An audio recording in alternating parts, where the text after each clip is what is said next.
وَكَانَ بِالْمُؤْمِنِينَ رَحِيمًا، یہ اس لیے ہے کہ اللہ اپنے ایمان والے بندوں کے ساتھ خصوصی مہربانی کرنے والا، خصوصی رحمتیں فرمانے والا، خصوصی محبت اور پیار کرنے والا۔ تحیتہم یوم یلقونہ السلام، جس دن ان ایمان والے بندوں کی ملاقات اپنے رب سے ہوگی، وہاں سب سے بہترین پروٹوکول، سب سے بہترین ان کا احترام، ان کا استقبال سلام سے کیا جائے۔ سبحان اللہ و بحمدہ سبحان اللہ العظیم وَأَعَدَّ لَهُمْ أَجْرًا كَرِيمًا، اور اللہ تبارک و تعالیٰ نے ان کے لیے بہترین عزت والا اجر، انعام بھی عطا ہوگا اور پروٹوکول اور عزت کے ساتھ عطا ہوگا۔ یہ دو آیات تھی ایمان والوں کے۔ اب ڈائریکٹ محمد کریم صلی اللہ علیہ وسلم سے خطاب ہے، یا ایھا النبی، اے میرے پیارے نبی صلی اللہ علیہ وسلم، انا ارسلناک شاہدا ومبشرا وداعیا ومبشرا ونذیرا وداعیا الی اللہ باذنہ وسراجا منیرا۔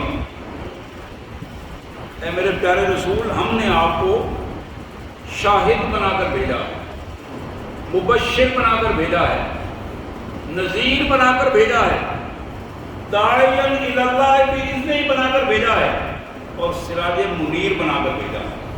یہ ساری صفات اللہ نے اپنے پیارے نبی کی بتائی۔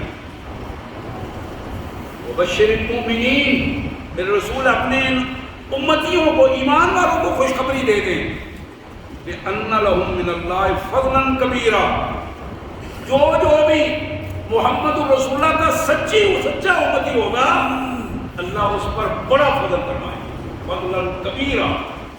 صرف فضل ہی بڑی بات ہے، لیکن یہاں وعدہ جس کا کیا گیا ہے فضلاً کبیرا، بہت بڑا فضل اللہ تعالیٰ اس دنیا اور آخرت میں انہیں عنایت کریں گے۔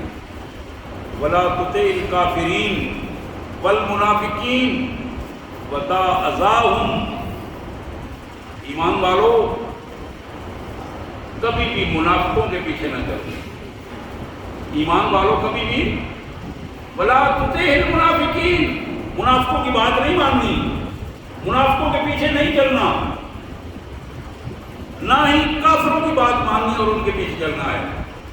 وَدَعْ أَذَاهُمْ، ان کی حرکتیں، ان کی خرافاتیں، ان کی اذیت دینے کا انداز، اذیت کہتے ہیں ذہنی طور پر پریشان کرنے کو، یہ ذہنی پریشانیوں کے اسباب پیدا کرنا۔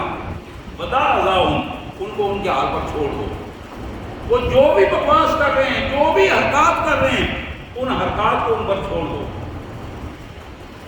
وَدَعْ أَذَاهُمْ وَتَوَکَّلْ عَلَى اللَّهِ، میرے رسول آپ بھی اور آپ کے امتی بھی اللہ پر توکل کریں، اللہ پر بھروسہ کریں، اپنے اللہ پر اعتماد کریں۔ وَكَفَى بِاللَّهِ وَكِيلًا، اور یاد رکھو کہ اللہ تبارک و تعالی بہترین سرپرست ہے، بہترین سرپرست ہے۔ سبحان اللہ وبحمدہ سبحان اللہ العظیم وبحمدہ استغفر اللہ۔ یا کریم یا ارحم الراحمین، انا نسألک الجنہ ونعوذ بک من النار، اللہم اہدنا فیمن ہدیت وعافنا فیمن عافیت وتولنا فیمن تولیت، یا ذا الجلال والاکرام۔ میرے پیارے بھائیوں بہنوں، یہ آیات خصوصی آیات ہیں سیرت طیبہ کے حوالے سے۔ سورہ احزاب کی آیات آیت نمبر 40 سے 48 تک ضرور ان آیات کا درجہ اگر مطالعہ کریں۔ سب سے پہلی چیز، پہلی آیہ مبارکہ میں جو ہمارے سامنے رکھی گئی، محمد الرسول اللہ صلی اللہ علیہ وسلم کی رسالت کی دو پہلو رکھے گئے۔ اللہ نے اپنے رسول کی نرینہ اولاد کو زندہ نہیں رکھی، یہ پہلے دو کو فیصلہ کر دیا گیا۔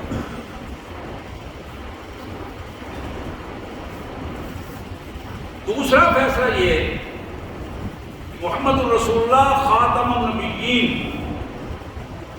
انبیاء اور رسول جتنے بھی اس پورے سلسلے میں آئے ہیں، آدم علیہ السلام سے لے کر حضرت عیسیٰ علیہ السلام تک، وہ سارے بڑے رسول اپنے اپنے وقت پر آتے رہے، لیکن محمد الرسول اللہ صلی اللہ علیہ وسلم خاتم النبیین،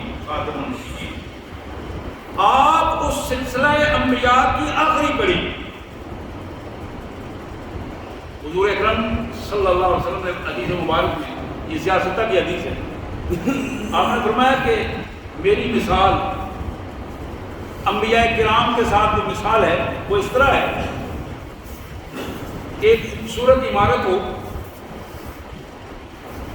اور اس عمارت کی خوبصورتی کو دیکھنے کے لیے لوگ آئیں، پوری عمارت کو دیکھیں اور اس کی بڑی تعریف کریں، لیکن ایک اینٹ لگانا اس میں باقی ہو اور ہر آدمی وہاں روک کر گئے کہ ہاں ایک اینٹ اگر لگا دیتے تو کمال ہو جائے۔ حضور نے فرمایا کہ میں وہ ایک آخری اینٹ ہوں جو اس عمارت میں لگی اور وہ عمارت نبوت کی مکمل ہو گئی۔ نبی رحمت صلی اللہ علیہ وسلم نے فرمایا، صحابہ کرام میں مختلف صحابہ کے حوالے سے یہ بات ہوئی، جناب عمر رضی اللہ تعالیٰ کے حوالے سے بات ہوئی، لو کان بعدی نبی لکان عمر ولکن لا نبی بعد۔ ایک روایت میں جناب علی کرم اللہ وجہ کے حوالے سے بھی یہ بات ہوئی کہ میرے بعد اگر کوئی نبی ہونا ہوتا تو علی ہوتا، لیکن یاد رکھو کہ میرے بعد کوئی نبی نہیں، یعنی میرے صحابہ کے مختلف افراد ایسے ہیں اللہ تعالیٰ نے ان میں نبوت والی صلاحیتیں پیدا کی ہیں، لیکن نبوت کا سلسلہ ختم ہو چکا، میرے بعد کوئی نبی نہیں۔ یہ پیغام پہلی آیت میں ہمارے سامنے رکھا گیا۔ دوسرا پیغام جس کو کائنات کے مالک نے ہمارے سامنے رکھا کہ لوگوں، امت محمد صلی اللہ علیہ وسلم کے لیے اللہ کے ہاں خصوصی رحمتیں ہیں، مہربانیاں ہیں، اس کا فضل ہے، اس کی عنایات ہیں، تم اپنے آپ کو امت ثابت تو کر دو، تم اپنے آپ کو امت ثابت کرو، پھر دیکھو کہ اللہ کی عنایات کس طرح ہوتی ہے، اللہ کی مہربانیاں کس طرح ہوتی ہیں، اللہ تبارک و تعالیٰ تمہیں عزت کس طرح دیتا ہے۔ جب تم نے اپنے آپ کو امت ثابت نہیں کیا، رسول اللہ صلی اللہ علیہ وسلم کے احکامات کے خلاف اپنی زندگی گزاری، انفرادی زندگی بھی ان کے احکامات کے خلاف اور اجتماعی زندگی بھی ان کے احکامات کے خلاف، حکومتی زندگی بھی ان کے احکامات کے خلاف، تو یہ تم نے تو سارا راستہ ہی تبدیل کر دیا، اور پھر تمہارا دعویٰ ہے کہ ہم محمد رسول اللہ کے امتی ہیں، پھر تمہارا دعویٰ ہے کہ ان سے محبت کرنے کا دعویٰ ہے، جب تمہاری اپنی زندگی ان کے حکم کے مطابق نہیں ہے، سنت کے مطابق نہیں ہے، جب تمہارا کاروباری زندگی تمہارے بازار، تمہاری کچہری، تمہارے تھانے اور تمہارے ماحول اور تمہارے علاقے اور تمہارے ملک ان کے حکم اور ان کی سنت کے مطابق نہیں ہے، ان کے طریقے اور نظام کے مطابق نہیں ہے، تو پھر کس منہ سے تم کہتے ہو کہ ہمارا تعلق محمد رسول اللہ سے، ہم ان کی امت ہیں، محمد رسول اللہ صلی اللہ علیہ وسلم سے سچا تعلق پیدا کر لو، تو پھر دو کام ہوں گے۔ پہلا کام یہ ہے، پہلا کام والذی یصلی علیکم، یہ پہلا کام ہے، امت محمد پر اللہ تعالیٰ اپنی مسلسل رحمتیں نازل فرمائے۔ امت محمد کی یہ خصوصیت ہے صلی اللہ علیہ وسلم، اللہ اس امت پر اپنی مسلسل رحمتیں نازل فرماتا ہے، جس طرح اللہ محمد رسول اللہ پر اپنی رحمتیں نازل فرماتا ہے، اسی طرح اللہ تعالیٰ محمد رسول اللہ کی امت پر بھی اپنی رحمتیں نازل فرماتا ہے۔ اب دوسرا پروٹوکول، دوسرا احترام، دوسری عزت کا معیار، وَمَلَائِكَتُهُ، اللہ کے فرشتے مسلسل یہ دعائیں کرتے ہیں کہ یا اللہ امت محمد پر رحمت نازل کرو، یا اللہ امت محمد پر رحمت نازل کرو۔ آپ ذرا غور کیجیے، فرشتے دعائیں کر رہے ہیں امت محمد صلی اللہ علیہ وسلم کے لیے رحمت کے نزول کی، اور امت کیا کر رہی ہے؟ حضور صلی اللہ علیہ وسلم کے مخالف چل رہی ہے، راستہ دوسرا ہے، اب وہ دعائیں الٹا ہو جائیں گی، وہ دعائیں الٹا ذلت اور رسوائی کی دعائیں بن جائیں گی۔ جب ایک آدمی اپنی قیادت کے راستے کو چھوڑ دیتا ہے، میں نے پہلے بھی کئی موقع پر یہ عرض کیا ہے کہ مسلمان کی قیادت محمد رسول اللہ کے علاوہ کوئی قیادت نہیں۔ اگر کوئی مسلمان کلمہ پڑھتا ہے اور یہ سمجھتا ہے کہ میری قیادت کوئی اور ہے، تو پھر وہ مسلمان نہیں ہے، اسے اپنے ایمان پر غور کرنا چاہیے۔ مسلمان کی قیادت صرف وہ قیادت ہے جو محمد رسول اللہ کی سنت کے مطابق اپنے آپ کو لے گیا، سنت کے مطابق اپنے آپ کو لے گیا۔ میرے تو ذہن میں آ رہا تھا کہ یہ آیات ہمیں یاد ہونی چاہیے، ہمیں یاد ہونی چاہیے، اور اپنی محفلوں میں ان آیات کا ہمیں مطالعہ اور تذکرہ کرنا چاہیے۔ اور ہماری بدبختی تو یہ ہے کہ ہماری زبانوں سے کہ خاتم النبیین کے الفاظ بھی نہیں نکل پاتے، کہلوانے والا کہلواتا رہتا ہے، ایک دفعہ، دو دفعہ، چار دفعہ، 5 دفعہ، تو ہماری زبانیں گم ہو جاتی ہیں، ہمارا عمل اس کے مطابق نہیں ہو پاتا۔ یعنی مجموعی جو رویے ہیں امت کے، وہ مجموعی رویے ہی عجیب ہو گئے، قرآن سے تعلق کمزور ہو گیا۔ حضور صلی اللہ علیہ وسلم سے جن کی امت کی جو محبت ہے، میں نے دیکھا مختلف ممالک میں، ترکی کے مختلف بسوں میں لوگ جب بسوں میں سوار ہوتے ہیں، کھڑے ہیں، ہاتھوں میں قرآن مجید ہے، قرآن مجید کی منزل کی تلاوت کر رہے ہیں۔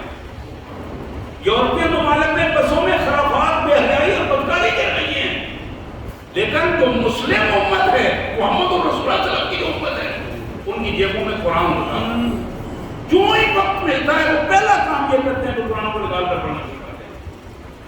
میں نے مصر کی کئی اس طرح کی چیزیں دیکھی ہیں، وہاں بھی جب سفر کرتے ہیں لوگ، اپنی گاڑی میں سفر کر رہے ہیں، قرآن مجید کی تلاوت لگی ہوئی ہے۔ ہمارے ہاں الحمدللہ یہ رواج آہستہ آہستہ آ رہا ہے، لیکن ساتھ ساتھ وہ دوسرا رواج جو ہے کہ پہلے قرآن کی تلاوت کی اور اس کے بعد کنجریوں اور بھانڈوں اور ان بیاہوں کے رقص و سرود کی کہانیاں جو وہ سننا شروع کر دی اور سنانا شروع کر دی، وہ بھی ایک مزاج ہے۔ اور وہ مزاج اس لیے ہے کہ ہمارے جو ذمہ دار ہیں گورنمنٹ میں، ان کا نظام یہ ہے، سرکاری ٹی وی پر یہ نظام ہے، پہلے ٹی وی کا آن ہوا ہے، قرآن مجید کی تلاوت ہوئی ہے، نعت رسول مقبول ہوئی ہے، اور پھر اس کے بعد خرافات شروع ہو گئی۔ اب جو خرافات شروع ہوئی ہیں تو پہلی جو تلاوت ہے، پہلے جو نعت پڑھی گئی ہے، حمد پڑھی گئی ہے، یا کوئی درس قرآن ہوا ہے، وہ سب پہ پانی پھر گیا، ذہنوں سے وہ چیز نکل گئی ہے، اور وہ ساری کی ساری خرافات میں انہوں نے ذہنوں کو تسلیم کر دیا۔ حضرات، میں جو یہ دوسری آیت مبارکہ آپ کے سامنے رکھ رہا تھا، اس آیت مبارکہ میں یہ اہم ترین بات ہے کہ امت محمد پر اللہ کی رحمت مسلسل نازل ہوتی ہے، اگر وہ اپنے آپ کو امت محمد ثابت کر دیں۔ یہ لازم بات ہے کہ وہ ثابت کرے کہ میں امت محمد ہوں صلی اللہ علیہ وسلم۔ علامہ اقبال مرحوم نے بڑی خوبصورت بات کہی کہ آج بھی اگر وہ بدر کی فضا پیدا ہو جائے، وہ ایمان پیدا ہو جائے محمد رسول اللہ کی امت کا ایمان تھا، آج بھی فرشتے آسمان سے قطار اندر قطار نازل ہو سکتے ہیں۔ یہ سلسلہ خدا وہی ہے، طاقت وہی ہے۔ الحمدللہ ہمارا مالک وحدہ لا شریک، سارے خزانوں اور ساری قوتوں کا مالک، اس کا یہ وعدہ ہے، هو الذی یصلی علیکم، وہ تم پر اپنی رحمتیں نازل کر رہا ہے، تمہیں اپنے آپ کو امت محمد ثابت کرنا ہے۔ اسی طرح فرشتے اس کی دعائیں کر رہے ہیں، کیوں کر رہے ہیں؟ لیخرجکم من الظلمات الی النور، تاکہ تمہیں جہالت کے اندھیروں سے نکال کر نور کی طرف لے آئیں، نور کی طرف لے آئیں۔ نور کیا ہے؟ اللہ کا قرآن ہے، نور ہے محمد رسول اللہ کی سنت، یہ نور ہے۔ جہالت کیا ہے؟ یہ ڈھول ڈمکا ہے، ناچ گانا ہے، ہوا ہے، بدماشی ہے، کسی کے اوپر مسلط ہو جانا ہے۔ یہ جو ہم مختلف حوالوں سے دنیا داری کے رواجوں میں پڑ جاتے ہیں، جس کو ہم دنیا داری کی خوبصورتی کہتے ہیں، ان ساری خوبصورتیوں میں بہترین خوبصورتی یہ ہے کہ تمہارا اندر ہدایت سے جگمگا جائے، نورانیت سے جگمگا جائے، یہ نورانیت ہے۔ جہالت میں، خرافات میں دوسرے کو تنگ کرنے میں، دوسرے کو پریشان کرنے میں اگر اناد اور بغض کی کیفیت اندر مسلمان کے پیدا ہو جائے تو پھر اسے اپنے ایمان کی فکر کرنی چاہیے۔ جب مسلمان کے اندر بغض اور اناد پیدا ہو کہ میں یہ کام اس لیے کر رہا ہوں کہ دوسرے کو تکلیف ہو، میں یہ کام اس لیے کر رہا ہوں کہ دوسرا پریشان ہو، اسے اپنے ایمان پر غور کرنا چاہیے۔ یہی وہ چیز ہے جو ایمان کو تباہ اور برباد کر کے رکھے۔ یہ اللہ کی رحمت کیسے نازل ہوگی، فرشتے کیسے دعائیں کریں گے، لِيُخْرِجَكُم مِّنَ الظُّلُمَاتِ إِلَى النُّورِ، یعنی اس کی بنیادی وجہ یہ ہے کہ جب تم جہالت چھوڑ دو گے، تم نورانیت کی طرف آؤ گے، تو پھر تم سمجھو کہ اللہ کی رحمت تم پر ہو رہی ہے، پھر تم سمجھو کہ فرشتے تمہارے لیے دعائیں کر رہے ہیں۔ حضرات یہ وہ اللہ کا وعدہ ہے۔ اور پھر اللہ کریم نے فرمایا کہ جب قیامت کے دن تیسرا وعدہ، تیسری نعمت، تحیتہم یوم یلقونہ سلام، قیامت کے دن محمد رسول اللہ کے امتی جب آئیں گے اللہ تعالیٰ کی طرف سے ان کا استقبال ہوگا، اور کیا ہوگا، سلام قولا من رب الرحیم، سلام سے استقبال ہوگا، رب الرحیم کی طرف سے سلامتی سے استقبال ہوگا۔ حضرات یہ وہ استقبال ہے جو حشر میں بھی ہوگا امت محمد صلی اللہ علیہ وسلم کا، اور جنتوں میں بھی محمد رسول اللہ صلی اللہ علیہ وسلم کی امت کا اسی سلام سے استقبال ہوگا۔ قرآن مجید اس کی شہادت دیتا۔ اب اگر کوئی بندہ اس پروٹوکول کو لینا چاہتا ہے، اس عزت کو حاصل کرنا چاہتا ہے، محمد رسول اللہ صلی اللہ علیہ وسلم کی امت بننا چاہتا ہے، محمد رسول اللہ صلی اللہ علیہ وسلم سے محبت کا لطف اور مزہ لینا چاہتا ہے، اس کے لیے لازم ہے کہ وہ لِيُخْرِجَكُم مِّنَ الظُّلُمَاتِ إِلَى النُّورِ، ظلمات سے اپنے آپ کو نکالے، جہالت سے اپنے آپ کو نکالے، اور جہلوں والے رویوں سے نکالے، جہلوں کے ساتھ کھڑا ہونے سے اپنے آپ کو نکالے۔ اب جہالت کا انداز کیا ہے، کیسے پتہ چلے گا کہ یہ جہالت ہے اور یہ جہالت نہیں ہے، یہ امت ہے؟ جو جہالت ہے وہ قرآن کے قریب نہیں آتی، رسول اللہ کی سنت کے قریب نہیں آتی۔ جہالت کی یہ خصوصیت ہے کہ جہالت قرآن مجید کے قریب نہیں آتی۔ حضرات یہ چیز بڑی اہم ہے، ہمیں اگر جہالت سے نکل کر نورانیت تک آنا ہے تو پھر اپنے آپ کو قرآن سے وابستہ کرنا، قرآن مجید سے وابستہ کرنا ہے۔ اور میرے جو بھائی بھی قرآن مجید نہیں پڑھتے، اپنے اللہ سے انہیں آج وعدہ کرنا چاہیے کہ روزانہ ایک رکوع قرآن مجید پڑھیں، روزانہ ایک رکوع۔ جنہیں جو پڑھے ہوئے نہیں ہیں انہیں اس کی پڑھائی کا اہتمام کرنا چاہیے۔ اپنے اپنے قریب جو قرآن مجید پڑھے ہوئے ہیں، قاری صاحبان ہیں، اساتذہ کرام ہیں، ان سے وقت لے کر قرآن مجید کا اہتمام کرنا چاہیے۔ قرآن مجید ایک رکوع کم از کم ضرور پڑھنا چاہیے۔ یہ قرآن کل قیامت کے دن ہمارے گناہوں کے حوالے سے سفارش کرے گا۔ اللہ کے رسول صلی اللہ علیہ وسلم نے فرمایا، قرآن میں آتا ہے، سفارش کرے گا، یا اللہ یہ بندہ تو روز مجھے کھول کے پڑھتا تھا، تیرا کلام سمجھ کے پڑھتا تھا، اس کے گناہ معاف کر دے، اس کو جنت میں۔ یہ قرآن سفارش کرے گا۔ تو میرے بھائیوں، میری بہنوں، ہر روز بلا ناغہ ایک رکوع قرآن مجید کا ترجمے کے ساتھ پڑھنے کا اہتمام کرو۔ جو دوست ویسے پڑھتے ہیں، بڑی برکتیں ہیں قرآن مجید کی، اس کے الفاظ کا بڑے اجر ہے، لیکن مقصد حاصل نہیں ہوتا۔ مقصد تب حاصل ہوگا جب اس کو ترجمے کے ساتھ پڑھیں گے۔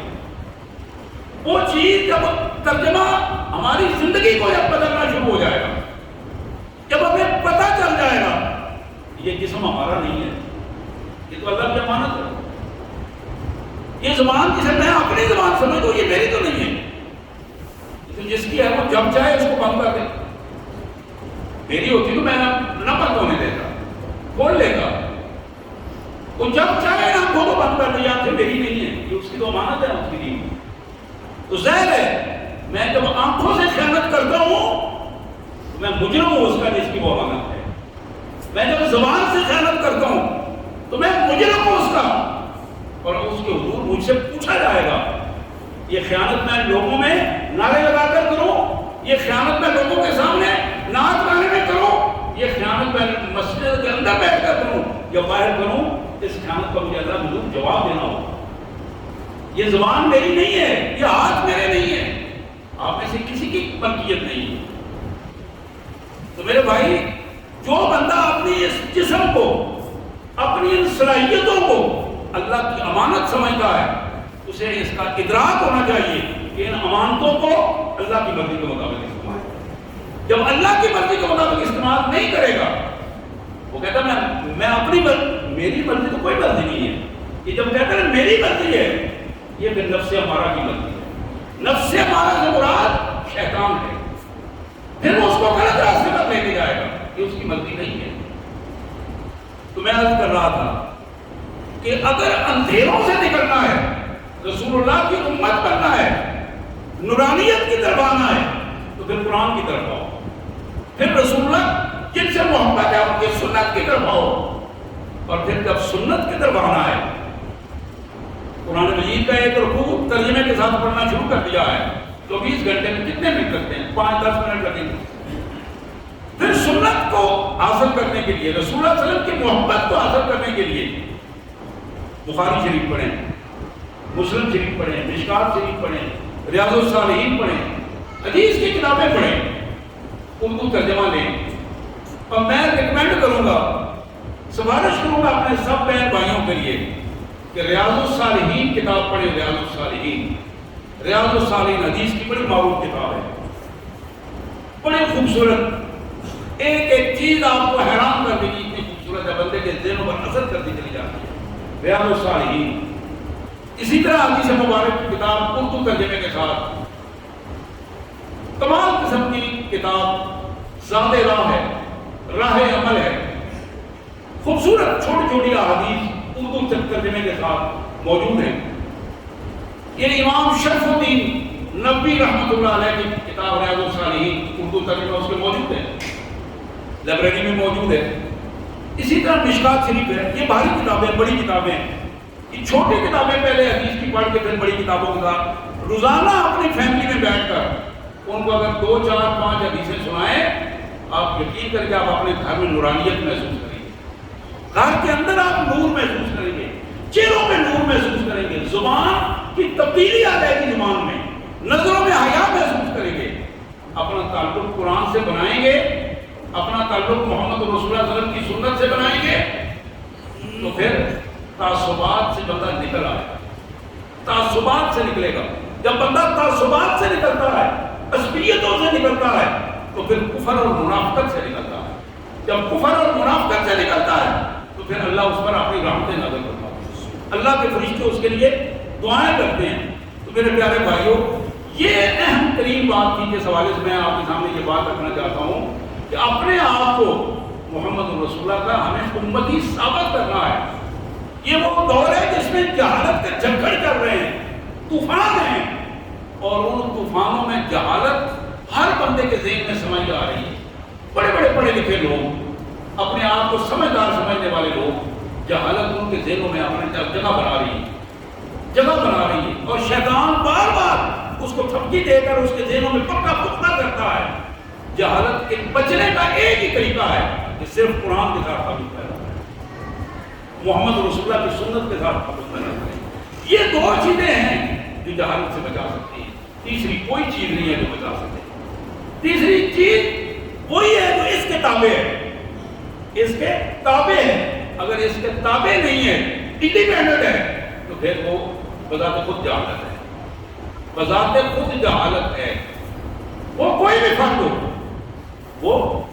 ہو، ہم اس کا کتنے ہی احترام کیوں نہ کرتے ہوں، اگر وہ محمد رسول اللہ صلی اللہ علیہ وسلم کے ارشاد کے خلاف ہے تو پھر اس کو چھوڑ دیں، اس کا ہم سے کوئی تعلق نہیں ہے، اس کا کوئی تعلق نہیں ہے۔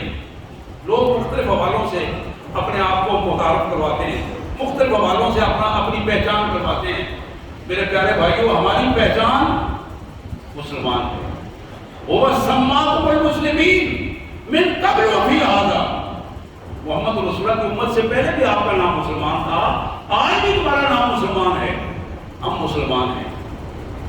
کوئی وہابی دیوبندی بریلوی شیعہ کی بات نہیں ہے، کوئی کسی مذہبی فرقے کی بات نہیں ہے، آپ کا نام مسلمان ہے۔ اپنے آپ کو مسلمان کہیے اور مسلمان متعارف کیجیے۔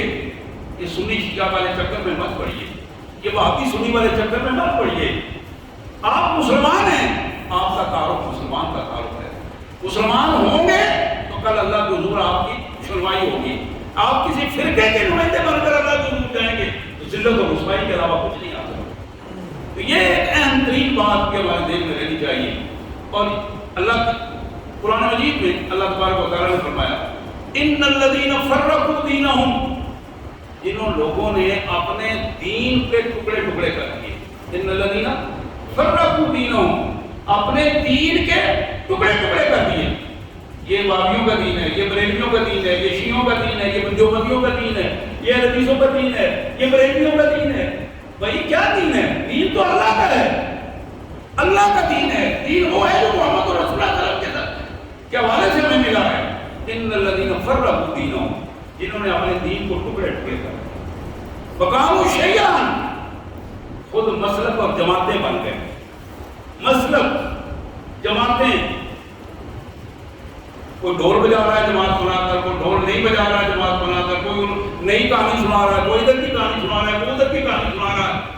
کہانی ایک ہی ہے جو قرآن نے سنائی ہے, طریقہ ایک ہی ہے جو محمد رسول اللہ صلی اللہ علیہ وسلم نے بتایا. یہی ہے ان الذین فرقوا دینہم, جن لوگوں نے دین کو ٹکڑے ٹکڑے کر دیا. وقالوا شیعا, مسلک اور جماعتیں بن گئے. لست منہم فی شیء, میرے رسول تمہارا ان سے کوئی تعلق نہیں, میرے رسول تمہارا ان سے کوئی تعلق نہیں. اللہ اپنے رسول کو حکم دے رہا ہے لست منہم فی شیء, آپ کو ان سے کوئی تعلق نہیں. انما امر من اللہ, ان کا معاملہ رب کے سپرد کر دو. ثم ينبئهم بما كانوا يصنعون, کل قیامت کے دن مالک ان کی کرتوتوں, یصنعون کا مطلب ہے وہ کرتوت جو انہوں نے بنائے تھے, دین لوگوں کے سامنے بنا کر پیش کیا تھا, اللہ ان سے پوچھ لے گا کہ یہ کرتوتیں کس طرح بنا بنا کے لوگوں کو اس جہالت کی طرف لے کر آئے تھے. میرے پیارے بھائیوں, اس پوری بات کو سمیٹتے ہوئے میں پھر دوبارہ عرض کروں گا, اپنے آپ کو قرآن مجید کی طرف لاؤ, سنت رسول کی طرف لاؤ, تعصبات سے نکل آؤ, فرقہ بندی سے نکل آؤ, اپنے آپ کو صرف محمد رسول اللہ کی امت ثابت کرو. اللہ کو اس کی توفیق عطا فرمائے. وآخر دعوانا الحمد للہ رب العالمین.